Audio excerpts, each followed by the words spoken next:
Hello, എല്ലാവർക്കും നമസ്കാരം.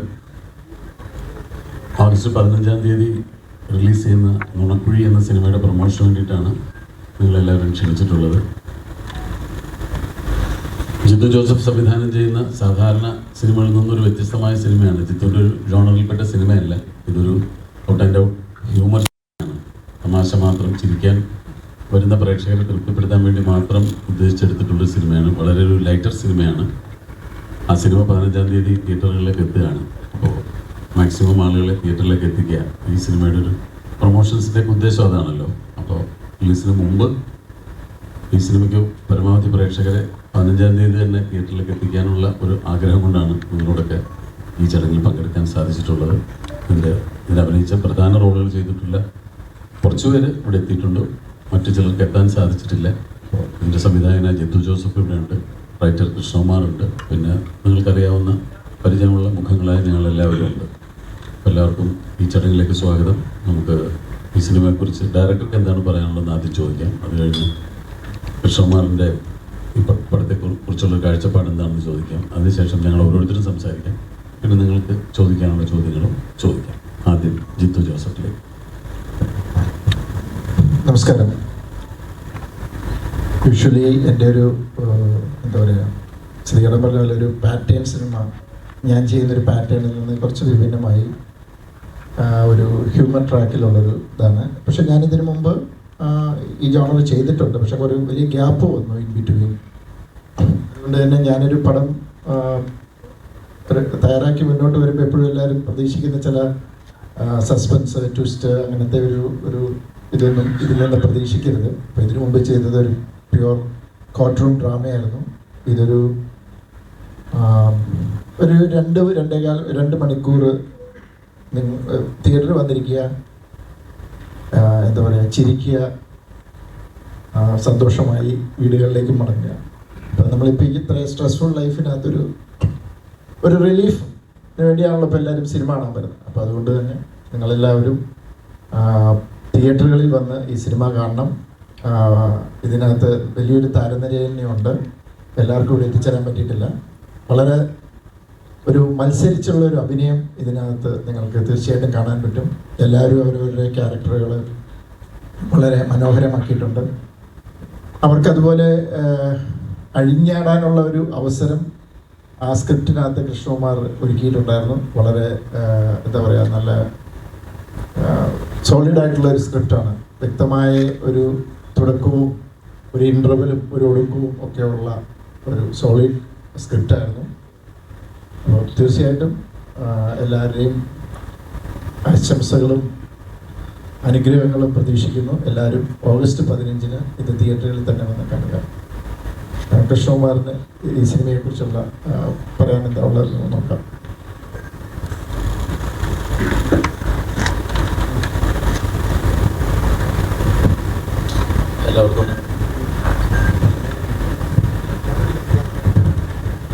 എല്ലാവർക്കും നമസ്കാരം. എൻ്റെ 3ാമത്തെ സിനിമയാണ്.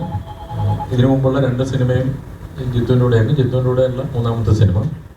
2 സിനിമകളും ത്രില്ലർ ജോണറിൽ പെട്ട ജിത്തുവിൻ്റെ ഒരു സ്ട്രോങ് മേഖല എന്ന് പറയുന്ന ആ ജോണറിൽ പെട്ട സിനിമയായിരുന്നു. അപ്പം ഞാനും ആദ്യമായിട്ടാണ് ഒരു കോമഡി ട്രാക്കിൽ, അല്ലെങ്കിൽ ഒരു കുറച്ച് ഡാർക്ക് ഹ്യൂമർ അങ്ങനത്തെ ഒരു ട്രാക്കിലുള്ളൊരു സിനിമ എഴുതുന്നതും ചെയ്യുന്നതും.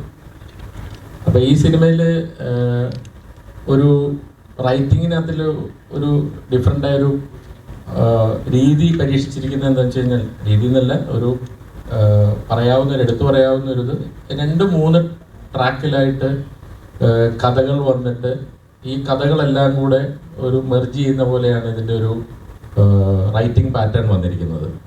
അപ്പോൾ ഈ സിനിമയിൽ ഇപ്പോൾ ഇവരിൽ പലരും ചെയ്യുന്ന കഥാപാത്രങ്ങൾ പരസ്പരം യാതൊരു ബന്ധമില്ലാത്തവരും, അന്നേ ദിവസം ചില പ്രത്യേക സംഭവങ്ങൾ ഉണ്ടായില്ലായിരുന്നെങ്കിൽ ലൈഫിൽ ഒരിക്കലും കണ്ടുമുട്ടുക പോലും ചെയ്യാൻ സാധ്യതയില്ലാത്ത ആളുകളാണ് ഇവർ പലരും ചെയ്യുന്ന കഥാപാത്രങ്ങൾ. തമ്മിൽ ബന്ധമുള്ളത് വളരെ അപൂർവമായ ആളുകൾ തമ്മിലേ ഉള്ളൂ. അപ്പം അവരെല്ലാവരും അവരവരുടേതായ ഒരു കഥകളിലൂടെ വന്ന് ആ കഥകൾ ഒരു പ്രത്യേക സാഹചര്യങ്ങളിൽ പല ജംഗ്ഷനിൽ വെച്ച് കൂട്ടിമുട്ടി അവസാനം എല്ലാം കൂടെ ഒന്നിച്ചു വരുന്ന പോലെയാണ് ഇതിൻ്റെ ഒരു റൈറ്റിംഗ് വന്നിരിക്കുന്നത്. പിന്നെ ഹ്യൂമർ ചെയ്യുന്ന നമ്മുടെ ഒരു വിവിധ കാലഘട്ടങ്ങളിൽ, അതായത് 90കളിലും നിങ്ങളുടെ സിദ്ദിഖേട്ടൻ, ബൈച്ചേട്ടൻ അങ്ങനെയൊക്കെയുള്ള ഹ്യൂമർ വളരെ മനോഹരമായി ചെയ്തിരുന്ന ആ കാലഘട്ടത്തിലെ ആൾക്കാർ തുടങ്ങി ഒരു 10 വർഷം മുമ്പത്തേക്ക് അതെടുത്തു കഴിഞ്ഞാൽ അജുവിനെ പോലെ അങ്ങനെയൊക്കെയുള്ള ആളുകളും ഈ കാലഘട്ടത്തിലെ ഹ്യൂമർ വളരെ മനോഹരമായി കൈകാര്യം ചെയ്യുന്ന ബേസിൽ, ഗ്രേസ്, അൽത്താഫ്, ഇങ്ങനെ പല ജനറേഷനിൽ ഹ്യൂമർ വളരെ മനോഹരമായി കൈകാര്യം ചെയ്യുന്ന ആർട്ടിസ്റ്റുകളാണ് ഇതിനകത്തിലെ പ്രധാനപ്പെട്ട കഥാപാത്രങ്ങളെല്ലാം അവതരിപ്പിച്ചിരിക്കുന്നത്. അതുകൊണ്ട് തന്നെ നമ്മൾ എഴുതി വെച്ചതിനപ്പുറം വളരെ മനോഹരമായ രീതിയിൽ അത് അവർ പെർഫോം ചെയ്ത് കൊണ്ടുവന്നിട്ടുണ്ടെന്നാണ് റൈറ്റർ എന്നുള്ള നിലയിൽ എനിക്ക് തോന്നുന്നത്. പിന്നെ ഈ സിനിമ പരമാവധി 15-ാം തീയതി റിലീസാണ്. ആ വിവരവും ഇതിൻ്റെ തുടർന്നുള്ള കാര്യങ്ങളും പരമാവധി ആളുകളിലേക്ക് എത്തിക്കാനായിട്ട് നിങ്ങളുടെ എല്ലാവരുടെയും സഹകരണം പ്രതീക്ഷിക്കുന്നു. ഇതിലെ പ്രധാന കഥാപാത്രം, അതായത് മെയിൻ ലീഡ് ബേസിലാണ് ഹീറോ ക്യാരക്ടർ ചെയ്തിരിക്കുന്നത്. ബേസിൻ്റെ ക്യാരക്ടറിൻ്റെ പേര് എബി സക്കറിയ പുഴിക്കുന്നിൽ എന്നാണ്. അദ്ദേഹത്തിൻ്റെ കഥാപാത്രത്തെ പറ്റിയും സിനിമയെ പറ്റിയും ഇനി നിങ്ങളോട് സംസാരിക്കും. നമസ്കാരം. എനിക്ക് ജിത്തു ചേട്ടൻ ഇങ്ങനെ വിളിച്ചിട്ട് ഒരു സിനിമയുണ്ട്, കഥ കേൾക്കണം എന്ന് പറഞ്ഞു. അപ്പോൾ ഇത് കൃഷ്ണകുമാർ എന്ന് പറയുന്ന റൈറ്ററാണ് ഇത് എഴുതിയിരിക്കുന്നത്, അപ്പോൾ അദ്ദേഹം വരും എന്നൊക്കെ പറഞ്ഞപ്പോൾ കൃഷ്ണകുമാർ ഏട്ടനും പറയുന്ന കൂമൻ, 12th മാൻ എന്നൊക്കെ പറഞ്ഞ സിനിമയൊക്കെ ചെയ്ത ആളാണ്. അപ്പോൾ ഞാൻ വിചാരിച്ചൊരു ത്രില്ലർ സിനിമയായിരിക്കും ഉറപ്പിച്ച്. അപ്പോൾ ഇനി എന്തായാലും കുറച്ച് സീരിയസ് ആവാം, കൊല ചെയ്യാനോ കൊലപാതകം മറച്ചു വെക്കാനോ ഒക്കെ ആയിട്ടുള്ള പരിപാടിയൊക്കെ ആയിട്ട് ഒരു സിനിമയ്ക്ക് റെഡിയാവാം എന്നൊക്കെ വിചാരിച്ചിരിക്കുമ്പോഴാണ് ഹ്യൂമർ സിനിമയാണെന്ന് പറയുന്നത്. അപ്പോൾ ഓക്കെ ശരി, എന്നാൽ പിന്നെ ഹ്യൂമർ എന്നുള്ള രീതിയിൽ എന്താണ്. പക്ഷേ അത് ഭയങ്കര രസകരമായിട്ടാണ് അതിൻ്റെ സ്ക്രിപ്റ്റ് ചെയ്തിരിക്കുന്നത്. അത് രണ്ടുപേരും കൂടെ അതൊരു ഭയങ്കര എന്താ പറയുക, തുടക്കം മുതൽ അവസാനം വരെ ഒരു രസച്ചരട് പൊട്ടാതെ നമ്മളെ ത്രൂ ഔട്ട് സിനിമ താഴോട്ട് പോകാൻ സാധ്യതയുണ്ടെന്ന് തോന്നുന്ന സമയത്തൊക്കെ പുതിയ തലങ്ങളിലേക്ക് അതിൻ്റെ ക്യാരക്ടേഴ്സിനെ കൊണ്ടുപോകാൻ ഇതിൻ്റെ സ്ക്രിപ്റ്റിങ്ങിൽ സാധിച്ചിട്ടുണ്ട്. എൻ്റെ ക്യാരക്ടറിനെ കുറിച്ച് പറയുകയാണെങ്കിൽ എബി സക്കറിയ പുഴിക്കുന്നൽ എന്ന് പറയുന്ന ഭയങ്കര പുഴിക്കുന്നൽ ഗ്രൂപ്പ് ഓഫ് കമ്പനീസിൻ്റെ MD ആണ് Aby Zachariah. Puzhikkunnel group of companies എന്ന് പറഞ്ഞാൽ 7-8 കമ്പനികളുണ്ട്. എന്തൊക്കെയോ എസ്റ്റേറ്റോ മറ്റേ ട്രാവൽസോ ഇങ്ങനെ കുറേ ഉണ്ട്. അപ്പോൾ പുള്ളിയുടെ അച്ഛൻ മരിച്ചുപോയി. ഈ സക്കറിയ പുഴിക്കുന്നൽ എന്ന് പറയുന്ന ആൾ പെട്ടെന്ന് മരിച്ചുപോയി. അപ്പോൾ ഈ ആകെ മോനായിട്ടുള്ളത് എബി മാത്രമാണ്. അപ്പോൾ എബിയുടെ ചുമലുകളിലേക്ക് വരും ഈ ബിസിനസ് സാമ്രാജ്യം. അപ്പോൾ അതൊന്നും ഏറ്റെടുക്കാനുള്ള ബുദ്ധിയോ മെച്യൂരിറ്റിയോ ഒന്നും എബിക്കില്ല.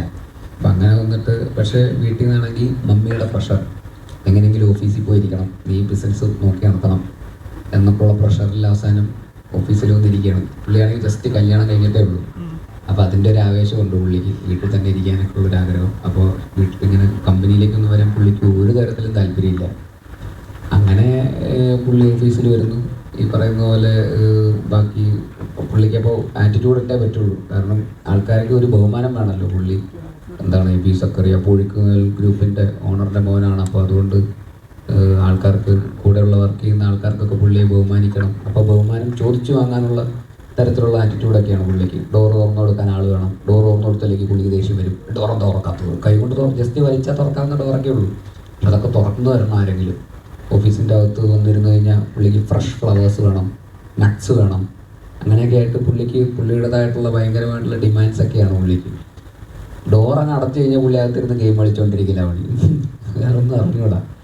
അപ്പോൾ പക്ഷേ അവിടെ വന്നിരിക്കുക കമ്പനി ആരെങ്കിലുമൊക്കെ നോക്കി നടത്തിക്കോളും. അപ്പം ഇങ്ങനെ ഇരിക്കുന്ന ഒരുത്തൻ പെട്ടെന്ന് ഒരു പ്രത്യേക സാഹചര്യത്തിൽ ഒരു പ്രത്യേക വിഷയത്തിൽ ചെന്ന് വിടുകയും അതെങ്ങനെ ഇവൻ അവസാനം ടാക്കിൾ ചെയ്യും. ഇവനാണെങ്കിൽ ഈ പറയുന്ന പോലെ കോട്ട് സ്യൂട്ടൊക്കെ ഇട്ടാണ് രാവിലെ ഓഫീസിലേക്ക് വരുന്നത്. പ്രശ്നം ഗുരുതരമായി പോകുന്തോറും കോസ്റ്റ്യൂമൊക്കെ മാറി ഈ പറയുന്ന കോട്ടൊക്കെ മാറിയിട്ട് ഈ പറയുന്ന ചുവന്ന ടീഷർട്ടും അതിലേക്കൊക്കെ എത്തും പുള്ളി ഓരോ പോയിൻ്റൊക്കെ എത്തുമ്പോഴേക്കും. അപ്പോൾ പിന്നെ കണ്ടാൽ പറയില്ല ഈ പറയുന്ന പോലെ ഇത്രയും വലിയ റിച്ച് ആയിട്ടുള്ള ഒരു ബിസിനസ്മാൻ ആണെന്നുള്ള കാര്യമൊന്നും ആർക്കും അറിഞ്ഞുകൂടാ. അപ്പോൾ ഈ പറയുന്ന പോലീസുകാരുടെ അടുത്തും അല്ലെങ്കിൽ ഈ പറയുന്ന മറ്റ് ക്യാരക്ടേഴ്സിൻ്റെ അടുത്തൊക്കെ പുള്ളി പറഞ്ഞ് basically I am a rich man, show some respect എന്നൊക്കെയുള്ള രീതിയിൽ പുള്ളി ആറ്റിറ്റ്യൂഡൊക്കെ ഇട്ട് റെസ്പെക്റ്റ് ചോദിച്ചു വാങ്ങേണ്ട അവസ്ഥയിലേക്ക് എത്തും. നിങ്ങൾ വിചാരിക്കുന്ന പോലത്തെ ഒരാളല്ല ഞാൻ, കണ്ടാൽ ലിഫ്റ്റിലെന്തേ ഉള്ളൂ. ഐ എം എ റിച്ച് മാൻ എന്നൊക്കെ എന്നെ സൂക്ഷിച്ച് എൻ്റെ അടുത്ത് സംസാരിക്കണം എന്നൊക്കെയുള്ള രീതിയിലുള്ള ആറ്റിറ്റ്യൂഡിലെ പുള്ളി മൊത്തം പിന്നെ ഡീൽ ചെയ്യാൻ നോക്കുന്നു. അത് പിന്നെ കോംപ്ലിക്കേറ്റഡായി പുള്ളിയുടെ കയ്യിൽ നിന്ന് പോകുന്നു. മറ്റ് ട്രാക്കുകളിലുള്ള ആൾക്കാരൊക്കെ ഇതിലേക്ക് വന്ന് കയറുന്നു. അവരുടെയൊക്കെ ട്രാക്കുകളുമായിട്ട് ഇതെങ്ങനെ കൂട്ടിമുട്ടുന്നു. ആ കൂട്ടിമുട്ടലുകളൊക്കെ വലിയ വലിയ കെയോസിലേക്കും അവസാനം വലിയൊരു കൂട്ടപ്പരിച്ചിലേക്ക് ചെന്നെത്തുന്നതൊക്കെയാണ്. അതെങ്ങനെയാണ് എത്തുന്നത്, പുള്ളി ചെന്നപ്പെടുന്ന പ്രശ്നം എന്താണ്, ആ പ്രശ്നത്തിൽ നിന്ന് ഇവരുടെ പ്രശ്നങ്ങൾ എങ്ങനെയാണ് പുള്ളിയുടെ പ്രശ്നത്തിലേക്ക് വന്നു വരുന്നത്, അവസാനം ഇതൊക്കെ എങ്ങനെയാണ് ഇതെല്ലാം കൂടെ കൂട്ടിമുട്ടുന്നതും. അതൊക്കെയാണ് ഈ സിനിമയുടെ എക്സൈറ്റ് ചെയ്യിപ്പിക്കുന്ന കാര്യങ്ങൾ. അത് നിങ്ങൾക്ക് എന്തായാലും തിയേറ്ററിൽ നിങ്ങൾക്കൊരു എൻ്റർടൈനിങ് സിനിമ എന്നുള്ള രീതിയിൽ എല്ലാവർക്കും എക്സൈറ്റ് ചെയ്യിപ്പിക്കുന്ന ഒരു സിനിമയായിരിക്കും തന്നെയാണ് ഞങ്ങൾ വിശ്വസിക്കുന്നത്. എനിക്കും പ്രത്യേകിച്ച് ജീത്തു ജോസഫ് എന്നൊക്കെ പറയുന്ന ഇത്രയും മെയിൻ സ്ട്രീമായിട്ടുള്ള ഇത്രയും ഹിറ്റ് സിനിമകൾ സംവിധാനം ചെയ്തിട്ടുള്ള ഡയറക്ടറിൻ്റെ കൂടെ വർക്ക് ചെയ്യാൻ അവസരം ലഭിച്ചതിൽ ഒരുപാട് സന്തോഷമുണ്ട്. അദ്ദേഹത്തിൻ്റെ ഒരു ഹ്യൂമർ സിനിമ ചെയ്യുന്ന ഒരു വർക്കിംഗ് പ്രോസസ്സ് എന്താണെന്നൊക്കെ അറിയാനുള്ള ഒരു എക്സൈറ്റ്മെൻ്റ് ഒക്കെ എനിക്കുണ്ടായിരുന്നു. അപ്പോൾ എനിക്കത് ഭയങ്കര രസമുള്ളൊരു പ്രോസസ്സായിരുന്നു. നമുക്കൊക്കെ ഭയങ്കര ഫ്രീഡം തരുന്നു. നമുക്കത് കൃത്യമായിട്ട് ഹ്യൂമറിൻ്റെ മീറ്റർ കൃത്യമായിട്ട് പെർഫോമൻസിലൊക്കെ നമുക്ക് ഡിഫൈൻ ചെയ്ത് നമുക്ക് ആദ്യം മുതൽ അതിനുള്ള ഹെൽപ്പ് ഡയറക്ടർ എന്നുള്ള രീതിയിലുള്ള ഫീഡ്ബാക്ക് നമുക്ക് തരുന്നു. അതിൻ്റെ ഒരു സ്ക്രിപ്റ്റ് നേരത്തെ പറഞ്ഞ പോലെ വളരെ സോളിഡായിട്ടുള്ളൊരു സ്ക്രിപ്റ്റ് ഇതിനുണ്ടായിരുന്നു. പിന്നെ ഈ പറയുന്ന കോ ആക്ടേഴ്സുകളെല്ലാം ഗ്രേസ് മുതൽ സിദ്ദിഖൊക്കെ ആണെങ്കിലും മനോജ് ചേട്ടനാണെങ്കിലും ബൈജു ചേട്ടനാണെങ്കിലും ബിനു ചേട്ടനാണെങ്കിലും അജു ചേട്ടനാണെങ്കിലും സൈജു ചേട്ടൻ, അങ്ങനെ അൽത്താഫ്, അങ്ങനെ ഒരുപാട് ആക്ടേഴ്സ് ഉണ്ട് ഈ സിനിമയിൽ. അപ്പോൾ എന്നെ സംബന്ധിച്ചിടത്തോളം ഇത്രയും സീനിയേഴ്സ് ആയിട്ടുള്ള ആക്ടേഴ്സിൻ്റെ കൂടെ ആദ്യമായിട്ടാണ് ഒരു സിനിമയിൽ ഒരു ലീഡ് റോൾ ചെയ്യുന്ന സിനിമയിൽ അഭിനയിക്കുന്നത്. അപ്പോൾ അതെനിക്കും ഈ പറയുന്ന പോലെ ഒരു ഓവർവെൽമിംഗ് ആയിട്ടുള്ളൊരു എക്സ്പീരിയൻസ് ആയിരുന്നു. ഇവരുടെയൊക്കെ കൂടെ ഹ്യൂമർ ചെയ്യുന്നു. ഇവരെല്ലാം ഹ്യൂമർ ചെയ്യുന്നത് നമ്മൾ കണ്ടിട്ടുണ്ട്. അപ്പോൾ ഇവരെല്ലാം കൂടെ വന്നിട്ട് നമ്മൾ ഹ്യൂമർ ചെയ്യുമ്പോഴുള്ള ഒരു എക്സൈറ്റ്മെൻറ്റും ആസ് ആൻ ആക്ടർ എനിക്ക് എൻ്റെ ത്രൂ ഔട്ട് ഇതിൻ്റെ ഒരു പ്രോസസ്സിൽ ഉണ്ടായിരുന്നു. അപ്പോൾ എല്ലാം കൊണ്ടും ഭയങ്കര എൻജോയ് ചെയ്ത ഞങ്ങളെല്ലാവരും അവസാനം ഇതിൻ്റെ ഒരു സിനിമ നിങ്ങളിലേക്ക് എത്തിക്കാൻ ഭയങ്കര എക്സൈറ്റഡ് ആയിട്ട് നോക്കിയിരിക്കുന്ന ഒരു ഹ്യൂമർ സിനിമ എന്നുള്ള രീതിയിൽ വർക്കായി എന്ന് തന്നെയാണ് ഞങ്ങൾ വിശ്വസിക്കുന്നത്. അതിന് പ്രേക്ഷകരാണ് തീരുമാനിക്കേണ്ടത് അത് എങ്ങനെ എത്രമാത്രം വർക്കാകുന്നുണ്ടെന്നുള്ള കാര്യം. ഇത് 15-ാം തീയതി തിയേറ്ററിൽ ഇറങ്ങാനായിട്ട് ഞങ്ങളും എക്സൈറ്റഡ് ആയിട്ട് കാത്തിരിക്കുകയാണ്. അപ്പോൾ നിങ്ങളെല്ലാവരുടെയും സപ്പോർട്ടും എല്ലാം വേണം. Thank you so much. അടുത്തത് സിദ്ദിഖ് തുടങ്ങി ക്യാരക്ടർ. ഓക്കെ, അന്ന് ഗ്രേസ് ഇതിലൊരു മെയിൻ ക്യാരക്ടർ രശ്മിത എന്ന് പറയുന്ന ഒരു ക്യാരക്ടർ ചെയ്തിരിക്കുന്നു. രശ്മിത ഗ്രേസിൻ്റെ ഇടയ്ക്കിടയ്ക്ക് തെറ്റിപ്പോകും. രശ്മിക എന്നൊക്കെയാണ് പറയുന്നത്. രശ്മിത അതുകൂടെ പറഞ്ഞു പുള്ളിൻ്റെ കൂടെ വേണം പറഞ്ഞു.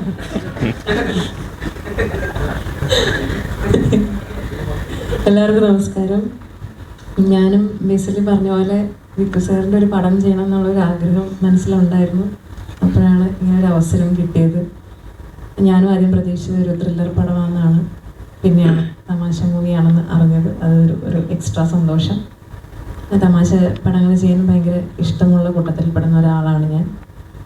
അപ്പം അങ്ങനെയാണ് അറിഞ്ഞത് ബേസിൽ ഇതിൽ നായകനായി വരുന്നത്. ബേസിലൂടെ അഭിനയിക്കാനൊരു ആഗ്രഹം ഉണ്ടായിരുന്നു. ആ മോഹം ഒന്ന് സഫലമായി. ഭയങ്കര രസമുള്ള ഒരു സ്ക്രിപ്റ്റാണ്. നല്ല താങ്ക് യു ചേട്ടാ. ഈ പറഞ്ഞ പോലെ എൻ്റെ ക്യാരക്ടർ ബാക്കിയുള്ള ക്യാരക്ടേഴ്സിനെ പോലെ അത്ര തമാശ കൈകാര്യം ചെയ്യുന്നൊരു ക്യാരക്ടറല്ല. ഇതിൻ്റെ സിറ്റുവേഷൻ കുറച്ച് സീരിയസ് ആണ്. പക്ഷേ ഇവർ കടന്നു പോകുന്ന സാഹചര്യങ്ങളിൽ ബാക്കിയുള്ള ക്യാരക്ടേഴ്സിനെല്ലാം കൂട്ടിമുട്ടുമ്പോൾ വരുന്ന സിറ്റുവേഷണൽ കോമഡിയാണ് എൻ്റെ ക്യാരക്ടറിന് വരുന്നത്. അപ്പം അതാണ് എനിക്ക് എൻ്റെ ക്യാരക്ടറിനെ പറ്റി കൂടുതൽ പറയാൻ പറ്റില്ല. ബട്ട് സ്റ്റിൽ എല്ലാവരും 15-ാം തീയതി പോയി കാണുക, സപ്പോർട്ട് ചെയ്യുക. Thank you.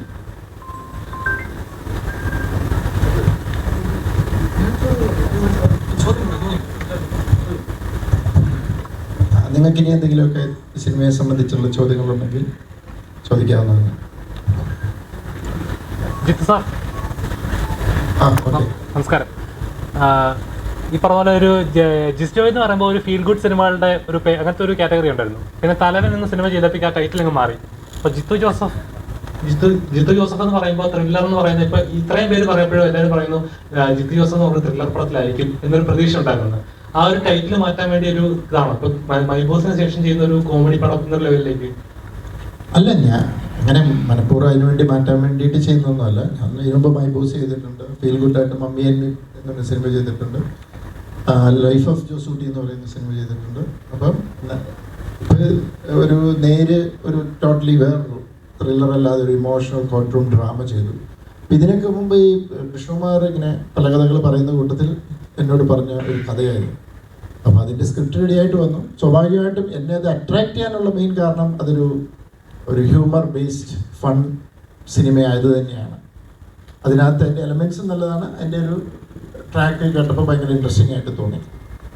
പിന്നെ ഇപ്പം ആർട്ടിസ്റ്റിന് എല്ലാവർക്കും എപ്പോഴും ഡിഫറെൻറ്റ് ക്യാരക്ടേഴ്സ് കിട്ടണം എന്നാഗ്രഹിക്കുന്ന പോലെ ആസ് എ ഫിലിം മേക്കർ ഞാനൊരു സ്റ്റോറി ടെല്ലറായിട്ടാണ് ഞാൻ എപ്പോഴും ഈ വ്യത്യസ്തമായ കഥകൾ ചെയ്യണമെന്നുള്ളൊരു ആഗ്രഹം എപ്പോഴും ഉണ്ട് മനസ്സിൽ. അപ്പോൾ സ്വാഭാവികമായിട്ടും അതിൻ്റെ ഒരു ഡ്രൈവ് അത് തന്നെയാണ്. പക്ഷേ ബോധപൂർവം ഈ സമയത്ത് അത് കൊണ്ടേ പ്ലേസ് ചെയ്യുക അങ്ങനെയൊന്നും ഉദ്ദേശിച്ചില്ല. അതങ്ങ് ഒരു ഒത്തു വന്നതേ ഉള്ളൂ. സാർ ഒരിക്കൽ നമ്മുടെ ലെവൽ ക്രോസിന്റെ പ്രസ് മീറ്റിൽ ആസിഫിൻ എന്ന ആക്ടറിനെ ഒരു വൺ വേർഡിൽ ഇങ്ങനെ പ്രസന്റ് ചെയ്യുന്ന ചോദിച്ചപ്പോൾ ഒരു ഡെയറിങ് ആക്ടർ എന്ന് പറഞ്ഞു. അതേസമയം ബേസിലിന് എങ്ങനെ പ്രസന്റ് ചെയ്യുക? ഒരു ടൈറ്റിൽ നെയിം കൊടുക്കുകയാണെങ്കിൽ എന്ത് പേരിട്ട് കൊടുക്കും?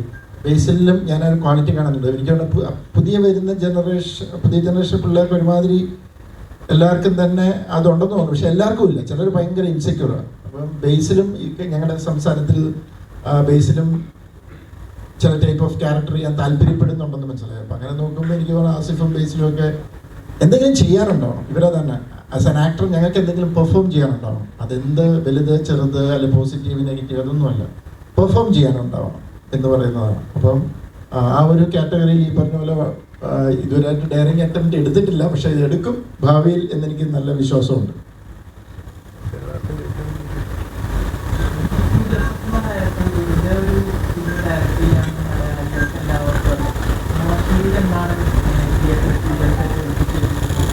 ഇത് തന്നെ ചിരി, അതിനാണ് ഞങ്ങളുടെ ശ്രമം. ആൾക്കാരെ ചിരിപ്പിക്കാൻ ശ്രമിക്കുക, അതാണ് കാരണം. അപ്പം ആ ഒരു ബേസിക്കലി സിനിമയെല്ലാം എൻ്റർടൈൻ ചെയ്യണം. അത് പല രീതിയിൽ എൻ്റർടൈൻ ചെയ്യാം. നമുക്ക് ത്രില്ലർ സിനിമകളിലൂടെ എൻ്റർടൈൻ ചെയ്യാം, ഹൊറർ സിനിമകളിലൂടെ എൻ്റർടൈൻ ചെയ്യാം. പക്ഷെ ചിരിപ്പിക്കുക എന്ന് പറയുന്നൊരു സാധനമുണ്ടല്ലോ. അപ്പം അത് തന്നെയാണ് നിങ്ങൾ തിയേറ്ററിൽ ഇരിക്കുമ്പോൾ നിങ്ങളെ ചിരിപ്പിക്കാനുള്ള ശ്രമമാണ് ഞങ്ങളുടെ ശ്രമമാണ് നുണക്കുഴി. അത് എന്താ പറയുക, അത് ഇതായോ എന്ന് എന്താ പറയുക, അത് ഫുൾഫിൽഡ് ആയോ എന്നുള്ളത് തീരുമാനിക്കേണ്ടത് നിങ്ങളുടെ റെസ്പോൺസ് വരുമ്പോഴേ നിങ്ങൾക്ക് ഇതിന് ഒരു ഇത് കിട്ടുള്ളൂ. ഞങ്ങൾക്കെല്ലാവരും കോൺഫിഡൻ്റ് ആണ്, ഞങ്ങളെല്ലാവരും സാറ്റിസ്ഫൈഡ് ആണ്. പക്ഷേ പ്രേക്ഷകരാണ് വിധികർത്താക്കൾ, അവരാണ് തീരുമാനിക്കേണ്ടത്. കോമഡി എൻ്റർടൈനർ അതാണ്.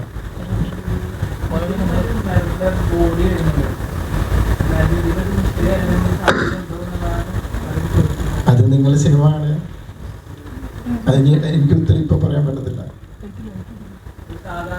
കോമഡി ത്രില്ലർ അല്ല, കോമഡി ത്രില്ലർ എന്നൊക്കെ പറയാമോ? എനിക്കറിയില്ല. ഞാൻ ഇതിൻ്റെ സ്ക്രിപ്റ്റ് വായിച്ചപ്പം അത്യാവശ്യം കുറേ ചിരിച്ചു. ഞാൻ ആ ഒരു ആംഗിളിൽ ഇതിനെ പോയിരിക്കുന്നത്. കോമഡി ത്രില്ലർ ആണോ അല്ലയോ എന്നൊക്കെ നിങ്ങൾ പറയാം, നിങ്ങൾ കണ്ടിട്ട് നിങ്ങൾ തീരുമാനിക്കും. ഗ്രേസ്, ഇപ്പോൾ ഫസ്റ്റ് ഓഫ് ഓൾ കൺഗ്രാജുലേഷൻസ്.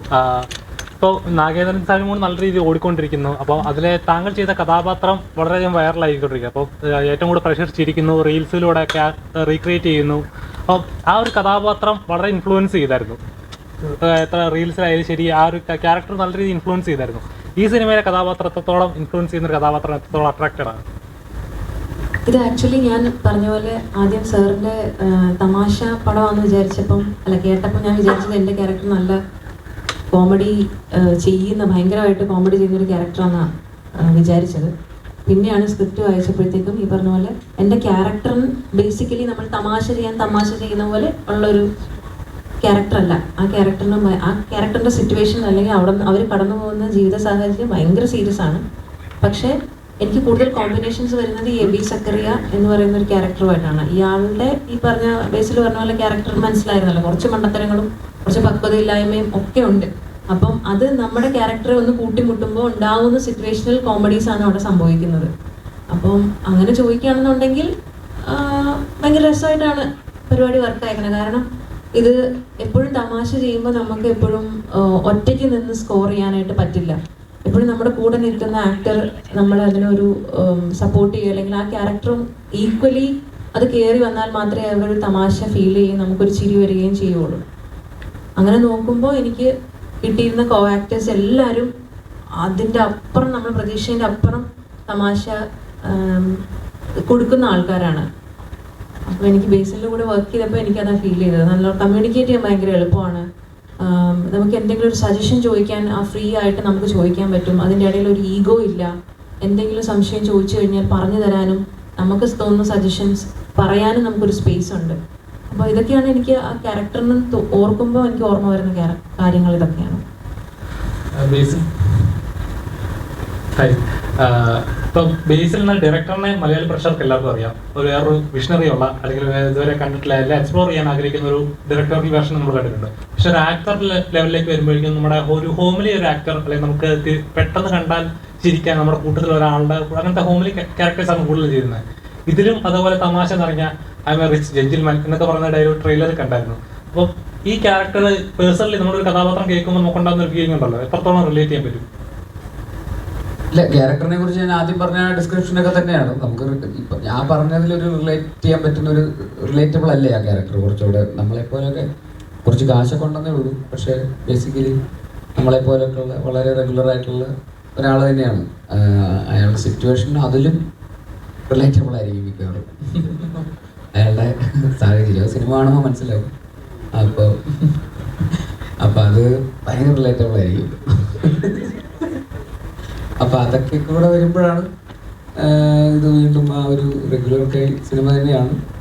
പക്ഷേ അയാളുടെ സിറ്റുവേഷനിൽ നമ്മളെങ്ങനെ ആ സിറ്റുവേഷൻസിൽ നമ്മളെങ്ങനെ ബിഹേവ് ചെയ്യുന്നു എന്നുള്ളതാണ് നമ്മളെ ഭയങ്കരമായിട്ട് ആക്ടർ എന്നുള്ള രീതിയിൽ പുഷ് ചെയ്യേണ്ട ഒരു സ്പേസ് എന്ന് പറയുന്നത്. അത് ആ സിറ്റുവേഷനിൽ എത്രമാത്രം പാനിക്കായിട്ടും ഈ പറയുന്ന പുള്ളി പുറത്ത് പറയാൻ പറ്റൂല പുള്ളിയുടെ പ്രശ്നം, പക്ഷേ ഇത് കൺവിൻസ് ചെയ്യണം, ആൾക്കാരെ കൺവിൻസ് ചെയ്ത് എങ്ങനെയെങ്കിലൊക്കെ ഇതിന് ഊരി പോരണം എന്ന് പറയുന്ന സാഹചര്യങ്ങളിൽ പുള്ളി എങ്ങനെ ബിഹേവ് ചെയ്യുന്നു എന്നുള്ളതാണ് ഇതിൻ്റെ എന്താ പറയുക ആക്ടർ എന്നുള്ള രീതിയിൽ നമുക്കൊരു പെർഫോം ചെയ്യുമ്പോൾ ഉണ്ടാകുന്ന ഒരു വെല്ലുവിളി എന്നൊക്കെ പറയുന്നത്. അപ്പോൾ അതിൻ്റേതായിട്ടുള്ള രസങ്ങളുണ്ടായിരുന്നു. അത് ഭയങ്കര ഇൻട്രസ്റ്റിംഗ് ആയിരുന്നു. മൊത്തത്തിൽ ഇതിൻ്റെ ഒരു ത്രൂ ഔട്ട് പ്രോസസ്സ് ഈ പറയുന്ന സ്ക്രിപ്റ്റിൽ നമുക്ക് അതിനുള്ള കറക്റ്റായിട്ടുള്ള സെറ്റിംഗ് ഉണ്ട്, ഒരു സ്റ്റേജ് ഉണ്ടാക്കി വെച്ചിട്ടുണ്ട്. അപ്പോൾ അവിടെ നമ്മൾ എത്രമാത്രം മീറ്ററിൽ എത്ര അളവിൽ അത് ചെയ്യുക എന്നുള്ളതാണ് ആക്ടർ എന്നുള്ള രീതിയിൽ നമ്മൾ എക്സൈറ്റ് ചെയ്യിപ്പിച്ചിട്ടുള്ള കാര്യം. ഹ്യൂമർ ചെയ്യാന്നുള്ള സ്പേസ് നേരത്തെ പറഞ്ഞ ഒരു കോമ്പിനേഷൻ എല്ലാവരും ഉണ്ടല്ലോ, അപ്പോൾ അതിൻ്റെ ഒരു എക്സൈറ്റ്മെൻറ്റ് ഉണ്ടായിരുന്നു. ഈ ബേസിൽ എന്ന ആക്ടറിനോടാണ് ചോദ്യം. അതായത് ഇപ്പം ഈ പറഞ്ഞ റെഗുലർ പേഴ്സൺ അല്ലെങ്കിൽ റെഗുലർ ക്യാരക്ടർ എന്നുള്ളത് അത് ബ്രേക്ക് ചെയ്യാനായിട്ട് എപ്പോഴെങ്കിലും നോക്കാറാണ്, അതുപോലത്തെ കഥാപാത്രങ്ങൾ വരാത്തതുകൊണ്ടാണോ? അതുപോലത്തെ ക്യാരക്ടേഴ്സ് വരാത്തതുകൊണ്ടാണ് ഫസ്റ്റ് ഓഫ് ഓൾ. അങ്ങനെയുള്ള ആലോചനകൾ ആദ്യം തുടക്കകാലങ്ങളിലൊക്കെ എല്ലാവരും നമ്മൾ എങ്ങനെയാണ് അറിയുന്നത് ആ ഒരു ക്യാരക്ടേഴ്സ് ആണല്ലോ വരിക. പക്ഷെ ഗോയിങ് ഫോർവേഡ് വേറെ സിനിമകൾ ഇങ്ങനെ നമുക്ക് ഇത് പുതിയ ഫിലിം മേക്കേഴ്സ് വരുമ്പോൾ വേറെ രീതിയിൽ ആലോചിച്ച് തുടങ്ങുമ്പോൾ അങ്ങനത്തെ ക്യാരക്ടേഴ്സ് വരും എന്നാണ് ഞാൻ വിശ്വസിക്കുന്നത്. അപ്പോൾ അത്രയും നമ്മൾ സക്സസ്ഫുൾ ആയിട്ടും റെലവൻ്റ് ആയിട്ടും നിൽക്കുമ്പോഴാണ് അങ്ങനെയുള്ള ആൾക്കാരും അങ്ങനെയുള്ള കഥകളും വരിക. അപ്പോൾ അതിന് വേണ്ടിയിട്ട് വെയിറ്റ് ചെയ്യുന്നു. നല്ല സിനിമയുടെ ഭാഗമാണെന്നുള്ളത് തന്നെയാണ് അതിൻ്റെ ഫസ്റ്റ് പ്രയോറിറ്റി. അപ്പോൾ ഇനി വരാനിരിക്കുന്ന കുറച്ച് സിനിമകളിൽ കംപ്ലീറ്റ്ലി ഡിഫറെൻറ്റ് ഷെയ്ഡിലുള്ള 1-2 ക്യാരക്ടേഴ്സ് ചെയ്തിട്ടുണ്ട്. അപ്പോൾ അത് ബ്രേക്ക് ചെയ്യാൻ പറ്റുമെന്നാണ് ഞാൻ വിശ്വസിക്കുന്നത്. നമസ്കാരം. സിദ്ദിഖ എന്ന് പറഞ്ഞ മലയാളികൾക്ക് എപ്പോഴും ഹ്യൂമർ റിലേറ്റ് ചെയ്യുന്ന കഥാപാത്രങ്ങൾ എപ്പോഴും മനസ്സിലുണ്ട്. റീസെന്റ് ആയിട്ടാണ് കുറച്ചുകൂടെ വില്ലൻ വേഷങ്ങളിൽ വില്ലൻ എന്ന ലെവലിലോട്ടൊക്കെ വന്നത്. ഈ സിനിമയിലും നമുക്ക് മലയാളികൾക്ക് പ്രതീക്ഷിക്കാൻ ഒരു ഹ്യൂമർ എലമെന്റ് ഉള്ള ഒരു കഥാപാത്രമാണോ? താങ്കളുടെ പേരെന്താ? എന്റെ പേര് നിബിൻ. നിബിൻ മാത്രമാണ് ചോദ്യങ്ങൾ ചോദിക്കുന്നത്, മറ്റുള്ളവർക്കൂടെ ഒരു അവസരം കൊടുക്കണം കേട്ടോ. ഞാൻ ഹ്യൂമറായിട്ട് സീരിയസ് ആയിട്ട് പറഞ്ഞു, മറ്റുള്ളവർ ചോദ്യം ചോദിക്കാൻ ഒരു അവസരം കൊടുക്കണേ. ആ മൈക്ക് കുറച്ച് നേരത്തേക്ക് മറ്റുള്ളവരിലേക്ക് ഒന്ന് കൈമാറിക്കും, അല്ലെങ്കിൽ എന്താ അറിയുമോ അവർക്കൊക്കെ ചോദിക്കണമെന്നുണ്ടാവും. എല്ലാരോടുമായിട്ട് ഒരു ക്വസ്റ്റ്യൻ ഇവിടെ അല്ലല്ല, ഞാൻ ഇതിന്റെ ഉത്തരം പറഞ്ഞോട്ടെ. ഈ ഹ്യൂമറെന്നോ വില്ലെന്നൊക്കെ പുറത്ത് കാണുന്ന പ്രേക്ഷകരാണ് ഇതൊക്കെ തീരുമാനിക്കുക. നമ്മളെ സംബന്ധിച്ചിടത്തോളം ഒരു ആക്ടർക്ക് കിട്ടുന്ന കഥാപാത്രം ഒന്ന് മാത്രമേ സ്വീകരിക്കാറുള്ളൂ. ചിലർ ചോദിക്കും ഇങ്ങനെ വില്ലനായിട്ട് അഭിനയിക്കുന്നത്. ഇല്ലൊന്നുമില്ല, നമ്മളെ വിചാരം നമ്മളാണ് നായകൻ എന്നാണ്. പുറത്തൊരാൾ നിൽക്കുന്നുണ്ടാവും, ചിലപ്പോൾ അയാളായിരിക്കും നായകൻ. ഒരു കഥാപാത്രത്തെ കിട്ടിക്കഴിഞ്ഞാൽ ആ കഥാപാത്രത്തെ ഏറ്റവും നന്നാക്കുക എന്നുള്ളത് മാത്രമേ ഉള്ളൂ ഓരോ ആക്ടറും ശ്രദ്ധിക്കുന്നത്. അല്ലാതെ ഞാനിതിനകത്ത് ഹ്യൂമറാണ്, ഞാനിതിനകത്ത് വില്ലനാണ്, ഞാൻ നായകനാണ്, അങ്ങനെ ആരും ചിന്തിക്കാറില്ല. ആ സമയത്ത് ഒരു സെൻട്രൽ ക്യാരക്ടർ ചെയ്യുന്ന ആൾക്ക് കുറച്ചുകൂടി ഉത്തരവാദിത്വം കൂടുതലുണ്ടാവും. ആ സിനിമയുടെ സക്സസിനും ഫെയിലിയറും ഒക്കെ ആ ആക്ടറെ ആശ്രയിച്ചിരിക്കുന്നതുകൊണ്ട് അദ്ദേഹത്തിന് കുറച്ചുകൂടി ഉത്തരവാദിത്വം കൂടുതലുണ്ടാവും എന്ന് മാത്രമേ ഉള്ളൂ. ബാക്കി ഞങ്ങളുടെയൊക്കെ ഒരു ആറ്റിറ്റ്യൂഡ് എന്ന് പറഞ്ഞാൽ നമ്മൾ കിട്ടുന്ന കഥാപാത്രത്തെ ഏറ്റവും നന്നാക്കുക. കഥാപാത്രം ഹ്യൂമറാണ് ആവശ്യപ്പെടുന്നതെങ്കിൽ ഹ്യൂമർ ചെയ്യുക, അത് നെഗറ്റിവിറ്റിയാണ് പറയുന്നതെങ്കിൽ അങ്ങനെ ചെയ്യാമെന്നൊക്കെ ഉള്ളതെന്നല്ലാതെ ഞങ്ങളങ്ങനെ ഡിഫറൻഷ്യേറ്റ് ചെയ്യാറില്ല എന്നുള്ളതാണ് സത്യം.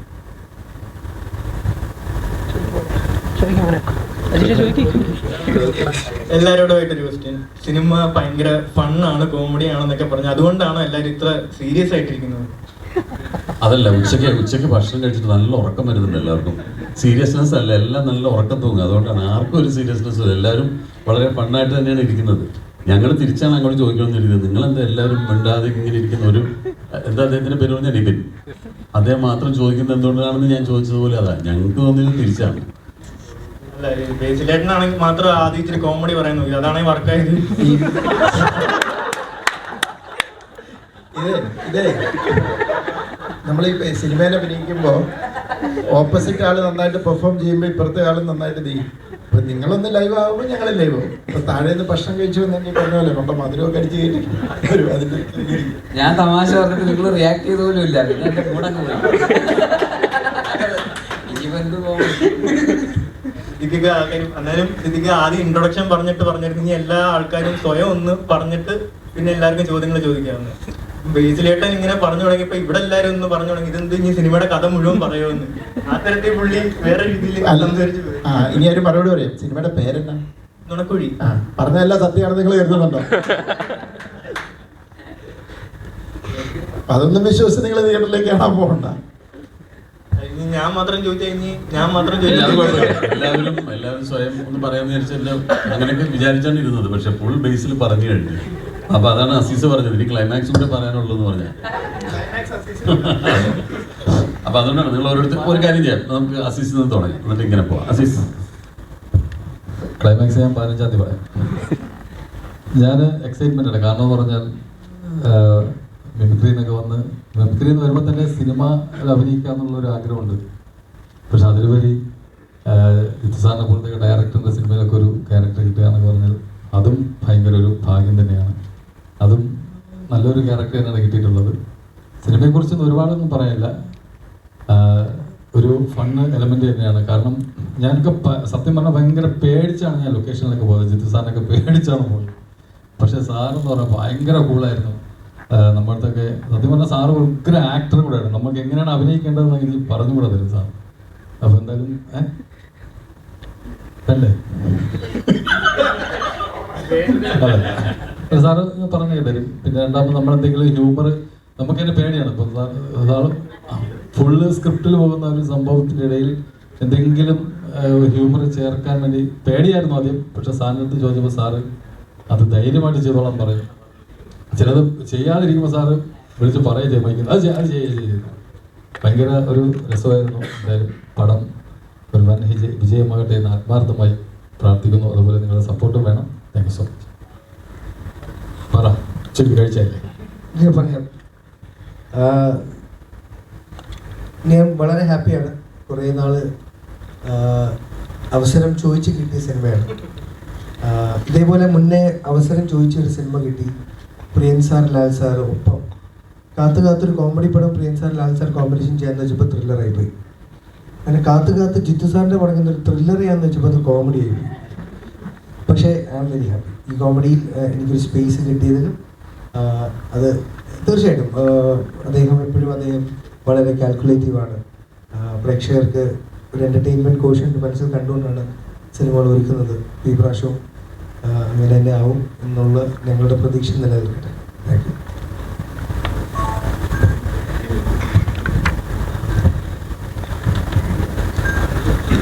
എല്ലാവർക്കും നമസ്കാരം. ചോദിക്കാണ്ട് കിട്ടിയ അവസരമാണ് എനിക്ക് ഈ സിനിമയിൽ. അപ്പോൾ ജീതു സാറ് വിളിച്ചപ്പോൾ ഞാൻ ഇപ്പം ബേസിലും ഗ്രേസും പറഞ്ഞ മാതിരി ആദ്യം പോലീസായിരിക്കുമ്പോൾ ഒരു സംശയം ഉണ്ടായിരുന്നു. പക്ഷേ ഒരു ഫിലിം പ്രൊഡ്യൂസറാണ് ഈ സിനിമയിൽ. പിന്നെ എൻ്റെ നായകൻ എന്ന് പറയുന്നത് മനോജേട്ടനാണ്. മനോജേട്ടൻ ഇതിലൊരു സിനിമാ നടനായിട്ടാണ്. അപ്പം ആ നടന് വേണ്ടി ഒരു ഫിലിം പ്രൊഡ്യൂസ് ചെയ്യുന്ന ഒരു പ്രൊഡ്യൂസറായിട്ടാണ് ഞാൻ ഈ പടത്തിൽ അഭിനയിക്കുന്നത്. പിന്നെ ഗ്രേസും ബേസിലൊക്കെ ആയിട്ടാണ് കോമ്പിനേഷൻ ഉള്ളത്. സിദ്ദിഖിയായിട്ടാണ് ഏറ്റവും കൂടുതലുള്ളത്.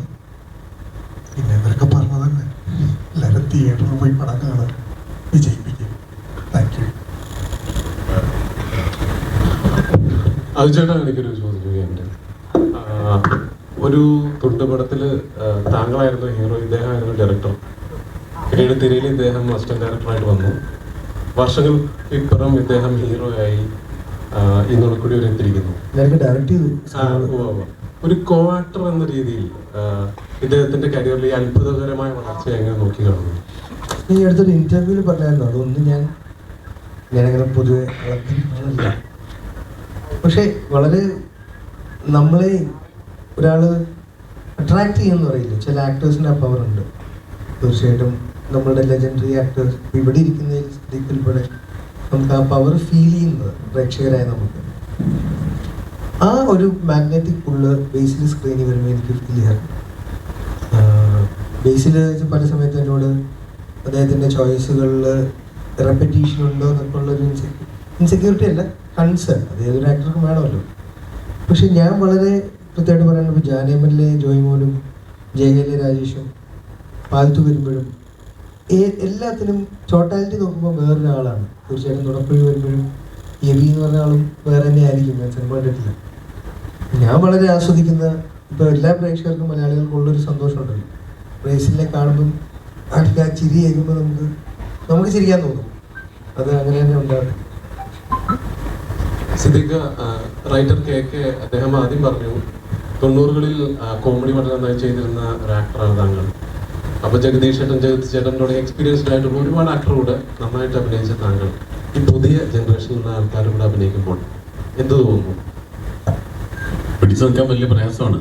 കാരണം നമ്മളും ഒരുപാട് മുമ്പ് അഭിനയിച്ച് ശീലിച്ച ഒരു രീതി ഉണ്ടല്ലോ, ആ രീതി അതേപോലെ ഫോളോ ചെയ്താൽ ഇപ്പോൾ ഇവർ തമാശ പറയുന്ന രീതിയും ഇവർ അഭിനയിക്കുന്ന രീതിയും ഒക്കെ കുറേ കൂടെ വ്യത്യാസമാണ്. അപ്പോൾ നമ്മൾ അവരുടെ കൂടെ അതേപോലെ നിന്നില്ലെങ്കിൽ നമ്മൾ ഔട്ട്ഡേറ്റഡ് ആയിരിക്കും. നിങ്ങൾ പ്രേക്ഷകൻ സിനിമ കാണുമ്പോൾ ഒരു വിഭാഗം ആളുകൾ അഭിനയിക്കുന്ന ഒരു ഈസിനെസ്സോ അല്ലെങ്കിൽ അവരുടെ ആ ഒരു ആക്ടിങ്ങിൻ്റെ ഒരു പാറ്റേണോ അല്ല വേറൊരാൾ കുറച്ച് നാടകീയമായിട്ട് അതല്ലെങ്കിൽ വേറൊരു രീതിയിൽ ചെയ്യുന്നു എന്ന് തോന്നുമ്പോൾ ഞാനൊരു ഏലിയൻ ഫീൽ വരും. അപ്പോൾ ഞാൻ ഔട്ട്ഡേറ്റഡ് ആവും. അപ്പോൾ ഞാൻ എപ്പോഴും ശ്രമിക്കുന്നത് കറണ്ട് ആയിരിക്കാനാണ്, ഇവരോടൊപ്പം അപ്ഡേറ്റഡ് ആയിട്ടിരിക്കാനാണ് ഞാൻ എപ്പോഴും ശ്രദ്ധിക്കുക.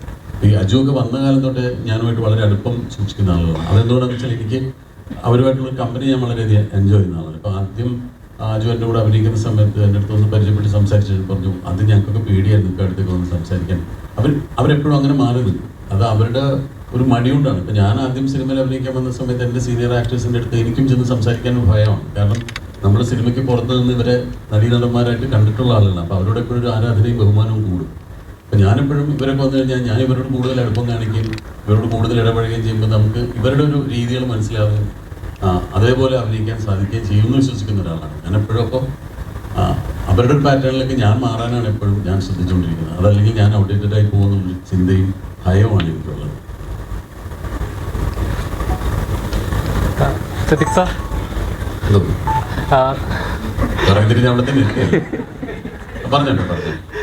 കഴിഞ്ഞ ദിവസത്തെ നടന്ന പ്രസ് മീറ്റിലൊക്കെ പറയുന്നത്, അപ്പോൾ സോഷ്യൽ മീഡിയയിൽ വന്ന കമൻസുകൾ ശ്രദ്ധിച്ചോന്ന് എനിക്കറിയത്തില്ല. അമ്മയുടെ സ്ഥാനത്ത് ഒരു കാർണവർ വന്നപ്പോഴേക്കും കാര്യങ്ങളൊക്കെ നടപടിയായി തുടങ്ങി എന്നൊരു പറഞ്ഞായിരുന്നു. അപ്പോൾ അങ്ങനത്തെ കമൻസുകളൊക്കെ ശ്രദ്ധിക്കാറുണ്ടായിരുന്നു. ഒരു കാര്യങ്ങളൊക്കെ ആളുകൾക്ക് എന്തെങ്കിലും കോ ആക്ടറിന് എന്തെങ്കിലും സംഭവിച്ചാലും റിയാക്ട് ചെയ്യാനായിട്ടും അല്ലെങ്കിൽ ചോദിക്കാൻ ആളുണ്ട് എന്ന ലെവലിലുള്ള ഒരു കാർണവരുണ്ട് എന്ന ലെവലിലൊക്കെ കമൻറ്റുകൾ വന്നായിരുന്നു. ശ്രദ്ധിച്ചായിരുന്നു? അത് ശ്രദ്ധിച്ചായിരുന്നു. അത്തരം കമൻറ്റുകൾ വരുമ്പോഴും ഞാൻ ഭയക്കുന്നത് ഇതേപോലെ എന്തെങ്കിലും ഒരു നമ്മുടെ ഭാഗത്ത് നിന്ന് വീഴ്ച വന്നാലും ഇതേപോലെ ഒരുപാട് ഓപ്പോസിറ്റ് ആയിട്ടുള്ള കമൻറ്റുകളും വരാൻ സാധ്യതയുണ്ട്. അപ്പോൾ എന്ത് കാര്യം ചെയ്യുമ്പോൾ സൂക്ഷിച്ച് ചെയ്യണം. ഇപ്പോൾ നമ്മളൊരു കാര്യം ചെയ്തു എന്ന് പറയുന്നത് ഒരു വലിയ കാര്യമായിട്ട് എനിക്ക് തോന്നുന്നില്ല. അത് ഞാൻ ചെയ്തതുപോലെ നിങ്ങൾ ചെയ്താലും അതിന് പോലീസിൻ്റെ ഭാഗത്തു നിന്ന് ഒരു ആക്ഷൻ ഉണ്ടാവും. കാരണം അതൊരു പബ്ലിക് ന്യൂസൻസ് ആയിട്ടാണ്. അപ്പോൾ അതിൻ്റെ താഴെ വന്ന എല്ലാ കമൻറ്റുകളും അതിനനുകൂലമായിട്ട് പറയാൻ കാര്യം അത്രയധികം ഒരു പബ്ലിക് ന്യൂസൻസ് ആയിട്ട് ആളുകൾക്ക് തോന്നിയതുകൊണ്ടാണ്. അപ്പോൾ ഞാൻ പരാതി കൊടുത്തതുപോലെ വേറെ ആര് കൊടുത്താലും ഇതേ നിയമ നടപടികൾ തന്നെ ഉണ്ടാവുമായിരുന്നു. പക്ഷേ എനിക്കത് ചെയ്യേണ്ടി വന്നത് എന്താ വെച്ചാൽ ഞാനൊരു സംഘടനയുടെ നേതൃസ്ഥാനത്തിരിക്കുമ്പോൾ ആ സംഘടനയിൽപ്പെട്ട ഒരാളെ, പ്രത്യേകിച്ച് നമ്മൾ മലയാളികളെല്ലാം സ്നേഹിക്കുന്ന ശ്രീ മോഹൻലാലിനെ പോലുള്ള ഒരാളെ പറ്റി അങ്ങനെ പറഞ്ഞപ്പോൾ ഈ സംഘടനയുടെ നേതൃസ്ഥാനത്തിരുന്ന് അത് ചെയ്യേണ്ടി വന്നു എന്ന് മാത്രമേ ഉള്ളൂ. അപ്പോഴും ഞാൻ പല പ്രാവശ്യം ആലോചിച്ചിട്ടാണ് അത്തരം പ്രവൃത്തിയിലേക്ക് ഇറങ്ങി ചെല്ലുന്നത്. കാരണം ഇപ്പം നല്ല കമൻറ്റ് വന്നതുപോലെ മോശം കമൻറ്റ് വരാനും ഒരു പ്രവൃത്തി മതി. എപ്പോഴും നമ്മൾ ചെയ്യുമ്പോൾ ആലോചിച്ചും സൂക്ഷിച്ചും തന്നെയാണ് ചെയ്യുന്നത്. ഇപ്പം ഞാൻ നിങ്ങളുടെ മുമ്പിൽ ഇവിടെ വന്നിരുന്ന് സംസാരിക്കാൻ ഇരിക്കുമ്പോൾ പോലും ഞാൻ ഉള്ളിൽ പ്രാർത്ഥിക്കുന്നത് എൻ്റെ വായിൽ നിന്നും ഒരു അവിവേകം വീണു പോകരുത്. കാരണം അത് വീണാൽ അത് റെക്കോർഡഡാണ്. അപ്പോൾ അത് നമ്മൾ പറയുന്നൊരു കാര്യം മറ്റൊരു രീതിയിൽ ആളുകൾക്ക് എടുക്കാൻ അല്ലെങ്കിൽ വേറെ രീതിയിൽ ഇൻ്റർപ്രറ്റ് ചെയ്യാൻ പറ്റുന്ന രീതിയിൽ പോലുള്ളൊരു വാക്ക് പോലും എൻ്റെ വായിൽ നിന്ന് വീഴരുത് എന്നുള്ളൊരു പ്രാർത്ഥനയോട് കൂടിയിട്ടാണ് ഞാൻ നിങ്ങളുടെ മുമ്പിൽ സംസാരിക്കാനിരിക്കുന്നത്. അപ്പോൾ അത് ഒരു പ്രവൃത്തി ചെയ്യുമ്പോൾ 100 പ്രാവശ്യം ആലോചിച്ചിട്ടാണ് ചെയ്യുന്നത്. പക്ഷെ തീരുമാനിച്ചാൽ പിന്നെ ഞാനത് പ്രാവർത്തികമാക്കാൻ ശ്രമിക്കും. പിന്നീട് എൻ്റെ വരായികൾ അനുഭവിക്കാൻ ഞാൻ തയ്യാറായിട്ട് തന്നെയാണ് ചെയ്യുന്നത്. പക്ഷേ ചെയ്യുന്നതിന് മുമ്പ് ഒരുപാട് ആലോചിച്ചതിന് ശേഷമാണ് ഒരു പ്രവൃത്തി ചെയ്യുന്നത്. ഇനിയിപ്പോൾ അത് കുറച്ചുകൂടെ കൂടുതൽ ശ്രദ്ധിക്കേണ്ടിയിരിക്കുന്നു. കാരണം ഇപ്പോൾ ഒരു വ്യക്തി എന്നുള്ളത് മാത്രമല്ല, വലിയ ഒരു സിനിമാ താരങ്ങൾ ഉൾപ്പെടുന്ന, സിനിമയിലെ നടീനടന്മാർ ഉൾപ്പെടുന്ന ഒരു സംഘടനയുടെ നേതൃസ്ഥാനത്ത് ഇരിക്കുമ്പോൾ ഞാൻ എന്തെങ്കിലും ഒരു മോശം പ്രവൃത്തി ചെയ്താൽ എൻ്റെ സംഘടനയിലുള്ള ഓരോ അംഗങ്ങളെ അത് ബാധിക്കും എന്നുള്ളതുകൊണ്ട് കുറച്ചുകൂടെ ശ്രദ്ധിക്കണമെന്നേ തോന്നിയിട്ടുള്ളൂ. അതുപോലെ തന്നെ ഇപ്പോൾ മലയാള സിനിമ നല്ല രീതിയിൽ വളർന്നുകൊണ്ടിരിക്കുന്ന സമയമാണ്. അതേ നല്ലതെന്ന് പറയുമ്പോൾ അതിന് ഒരു മോശം വശമുണ്ട്. ഇടയ്ക്ക് ഒരു റിവ്യൂസ് ആയിരുന്നു വിഷയമെങ്കിൽ ഇപ്പോൾ കഴിഞ്ഞ ദിവസം അനു സാർ ഒരു സ്റ്റേറ്റ്മെൻറ്റ് പറഞ്ഞായിരുന്നു. അദ്ദേഹത്തിൻ്റെ പടം ബുക്ക് മൈ ഷോയിൽ ഫുൾ ടിക്കറ്റുകൾ ഉണ്ടായിട്ടും തിയേറ്ററിൽ ചെന്ന് നോക്കുമ്പോൾ 12 പേരെ ഉണ്ടായിരുന്നുള്ളത്. ഏജൻറ്റുമാർ അങ്ങനത്തെ കുറേ മിഡിലിൽ നിൽക്കുന്ന ആളുകൾ കുറേ കാശ് മേടിക്കുന്നു. അപ്പോൾ ഇങ്ങനെ മലയാള സിനിമ ഒരു സൈഡിൽ നന്നായിട്ട് പോകുമ്പോൾ മറ്റൊരു സൈഡിൽ നശിപ്പിച്ചുകൊണ്ടിരിക്കുകയാണ്. ശരിക്കും അങ്ങനെ ഉണ്ടെന്ന് വിശ്വസിക്കുന്നുണ്ടോ? എനിക്കതിൻ്റെ ഒരു സ്റ്റാറ്റിസ്റ്റിക്സിനെ പറ്റിയിട്ട് വലിയൊരു ഗ്രാഹ്യമില്ല. ഞാനത് അത്ര ആഴത്തിൽ അതിനെപ്പറ്റി പഠിച്ചിട്ടില്ല. ഇപ്പോൾ ബുക്ക് മൈ ഷോയിൽ ടിക്കറ്റ് ബുക്ക് ചെയ്തിട്ടും പൊതുവെ തിയേറ്ററുകാർ പറയാറുണ്ട് ഇങ്ങനെ ബുക്ക് മൈ ഷോയിൽ ചിലപ്പം 60-70 ടിക്കറ്റുകൾ പോയിട്ടുണ്ടാവും, പക്ഷേ തിയേറ്ററിൽ ആളുകൾ കാണാൻ കുറവാണെന്നൊക്കെ തിയേറ്ററുകാർ പറയുന്നുണ്ട്. അതിൻ്റെ നിജസ്ഥിതി എന്താണെന്നും കൃത്യമായിട്ട് എനിക്ക് അറിവില്ല. പക്ഷേ എന്നാലും നമ്മൾ നേരത്തെ പറഞ്ഞതുപോലെ സിനിമ വളർന്നുകൊണ്ടിരിക്കുന്ന ഒരു സമയമാണ്. നല്ല നല്ല സിനിമകൾ ഒരുപാടുണ്ടാവും.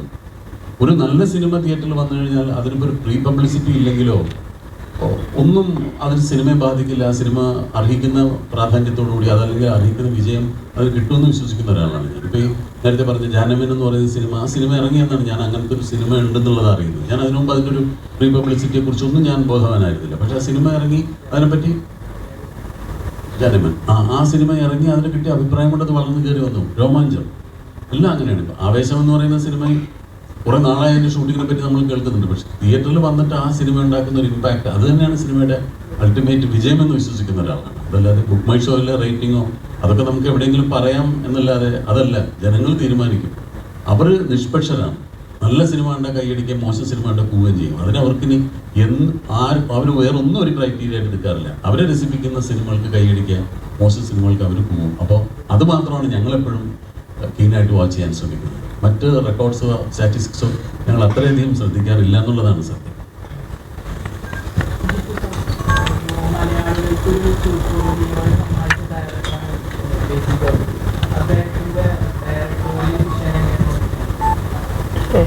ഞാനിങ്ങനെ നോക്കിക്കാറുള്ളത്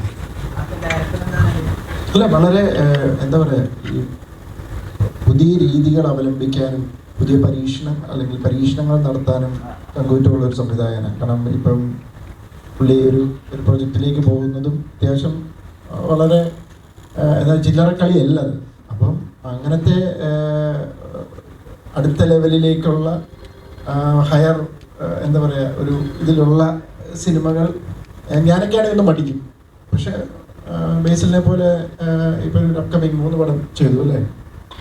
അപ്പോൾ ആ 3 പടത്തിലും വ്യത്യസ്തമായ പടങ്ങൾ, അത് ഓരോന്നും സ്റ്റെപ്പ് ബൈ സ്റ്റെപ്പ് അത് വളർന്നു വരികയാണ്. അപ്പം അത് പ്രത്യേകിച്ച് മിന്നൽ പോലെയൊരു പടങ്ങളൊക്കെ അങ്ങനെ കൺസീവ് ചെയ്ത് ചെയ്യാന്ന് പറഞ്ഞാൽ അതൊരു വലിയ കാര്യമാണ്. ഭയങ്കര ഒരു വിഷണറി ആയിട്ടുള്ള ഒരു ടെക്നീഷ്യനാണ്. അതാണ് ഞാൻ കാണുന്നത്, ഒരു ഡയറിങ് ആയിട്ടുള്ളൊരു ഡയറക്ടർ, പരീക്ഷണങ്ങൾ നടത്താനായിട്ടുള്ള ചങ്കൂറ്റുള്ള ഒരു ഡയറക്ടർ. അങ്ങനെ ഞാൻ കാണുന്നത്. ഗ്രേസ് ആന്റണി, ഉർവശി ചേച്ചി, കൽപ്പന തുടങ്ങിയ വലിയ ആർട്ടിസ്റ്റുകളായിട്ടാണ് സോഷ്യൽ മീഡിയയിൽ താങ്കൾ കമ്പയർ ചെയ്യുന്നത്. അതൊരു ബാധ്യതയില്ല? എപ്പോഴെങ്കിലും പെർഫോം ചെയ്യാൻ ക്യാമറയ്ക്ക് മുന്നിൽ എത്തുമ്പോൾ ഒരു ടെൻഷൻ ഫീൽ ചെയ്യാറുണ്ടോ?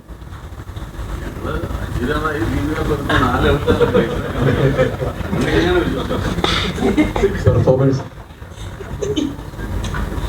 എനിക്കതിൽ കൂടുതലൊന്നും പറയാനില്ല.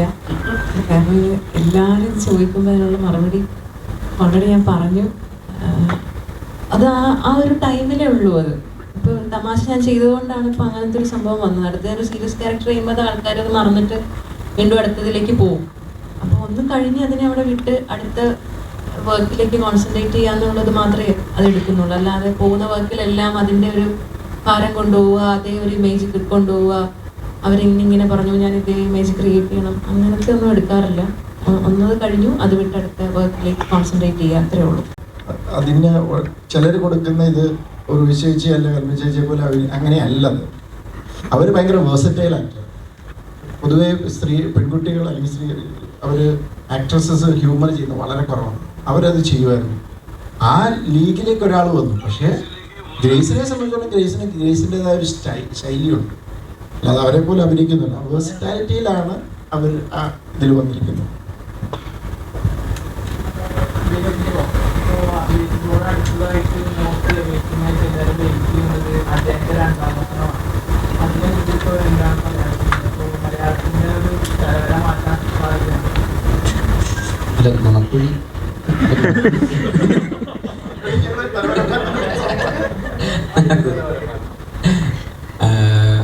അജയന്റെ രണ്ടാം മോഷണം ഭയങ്കര എക്സൈറ്റഡ് ആയിട്ട് ഞാനും നോക്കി കാണുന്ന ഒരു സിനിമയാണത്. ഈ പറയുന്ന ഓണത്തിനാണ് റിലീസ്. എൻ്റെ കൂടെ മുമ്പ് വർക്ക് ചെയ്തിരുന്ന ജിതിൻ ലാലാണ് അതിൻ്റെ ഡയറക്ടർ. കുഞ്ഞിരാമേടത്തിലും ഗോതയിലൊക്കെ അസിസ്റ്റന്റ് ഡയറക്ടറായിരുന്നു. അപ്പോൾ അതിൻ്റെ ഒരു എക്സ്ട്രാ സന്തോഷം കൂടെ ഉണ്ട്. അതുകൂടാതെ ടൊവിനോ ലീഡ് റോളിൽ അഭിനയിക്കുന്ന സിനിമ എന്നുള്ളൊരു അത് കൂടുതൽ സന്തോഷം കൊടുക്കുന്നുണ്ട്. പിന്നെ out and out Tovino സിനിമയാണത്.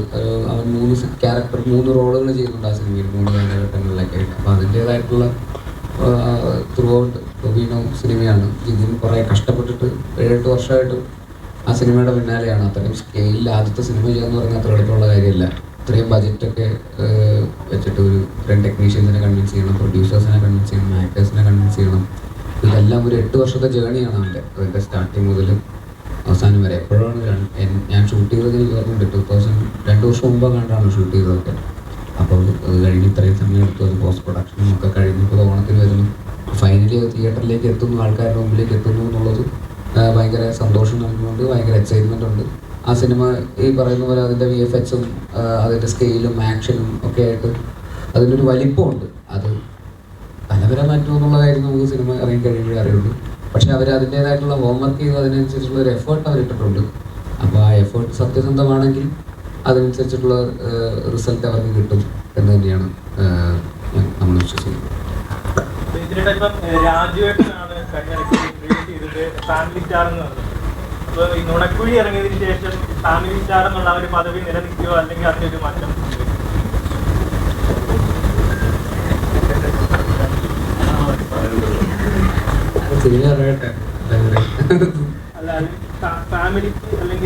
Family സിനിമയാണ്.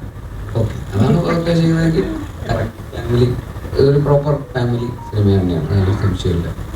ഇത്ര ആക്ടേഴ്സ് ഉണ്ട്, അതിൻ്റെ ഹ്യൂമറൊക്കെ ആരെയും ഉപദ്രവിക്കുന്ന തരത്തിലുള്ള ഹ്യൂമറൊന്നുമല്ല. തീർച്ചയായിട്ടും അതൊരു ഫാമിലി കോമഡി എൻ്റർടൈനർ എന്ന് പറയുന്ന കാറ്റഗറിയിൽ വന്ന് കണ്ട് ആസ്വദിച്ചിട്ട് പോകാൻ പറ്റുന്ന ഒരു സിനിമ തന്നെയാണ്. അത് തന്നെയാണ് ഞങ്ങൾ വിശ്വസിക്കുന്നത് 100%. അതിലൊരു സംശയം.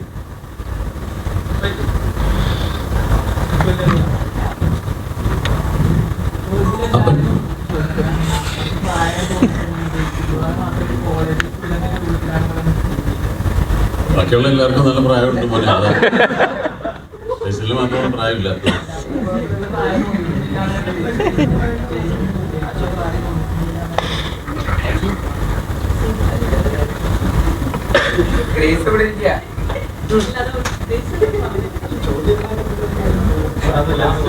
അല്ല, അതൊരു കോംപ്ലിമെന്റ് കൊടുത്തതാണ് ബേസിൽ. അത് ഞങ്ങളും സമ്മതിച്ചത്.